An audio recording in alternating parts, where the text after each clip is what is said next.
ប្រជាជនវេណេស៊ុយអេឡានៅទីក្រុងការ៉ាកាសកំពុងបង្ហាញពីអារម្មណ៍ជាច្រើនមួយថ្ងៃបន្ទាប់ពីក្រុមវាយប្រហារនាវាផ្ទុកយន្តហោះទំនើបបំផុតរបស់សហរដ្ឋអាមេរិកបានមកដល់តំបន់អាមេរិកឡាទីនហើយបានបង្កើនភាពរង្គោះរង្គើប្រទេសវេណេស៊ុយអេឡា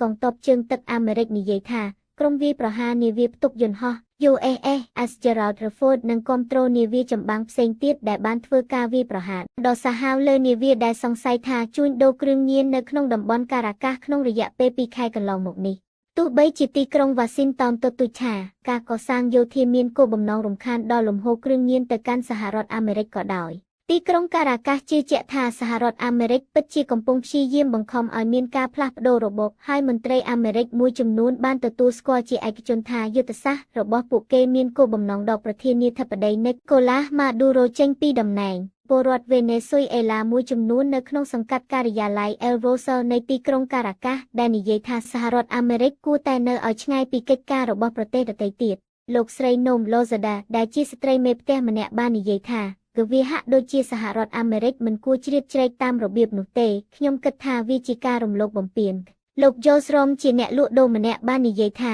ទោះបីជាលោកមានអារម្មណ៍ថាមានការគំរាមកំហែងដ៏គួរឲ្យភ័យខ្លាចក៏ដោយក៏មនុស្សកំពុងធ្វើសកម្មភាពដូចជាគ្មានអ្វីកើតឡើងយើងមិនមែនជាប្រទេសដែលចូលចិត្តសង្គ្រាមនោះទេខ្ញុំមិនគិតថាយើងធ្លាប់មានទេហើយខ្ញុំមិនគិតថាមាននរណាម្នាក់នៅទីនេះបានត្រៀមខ្លួនសម្រាប់រឿងនេះទេរឿងនឹងវាមិនកើតឡើងទេទោះជាយ៉ាងណាក៏ដោយលោក Frank Molina ជាគ្រូបង្វឹកផ្ទាល់ខ្លួនម្នាក់បាននិយាយថាលោកដឹងរួចហើយអំពីអ្វីដែលលោកនឹងធ្វើប្រសិនបើស្ថានភាពជាមួយសហរដ្ឋអាមេរិកកាន់តែធ្ងន់ធ្ងរឡើងដល់ការប្រឈមមុខដាក់គ្នាលោកនិយាយថាយើងជាជនជាតិវេណេស៊ុយអេឡាហើយយើងនឹងស្លាប់ដោយពាក់ស្បែកជើងវែងរបស់យើងហើយខ្ញុំមានមោទនភាពដែលបានក្លាយជាជនជាតិវេណេស៊ុយអេឡាហើយខ្ញុំនឹងការពារមាតុភូមិរបស់ខ្ញុំរហូតដល់ស្លាប់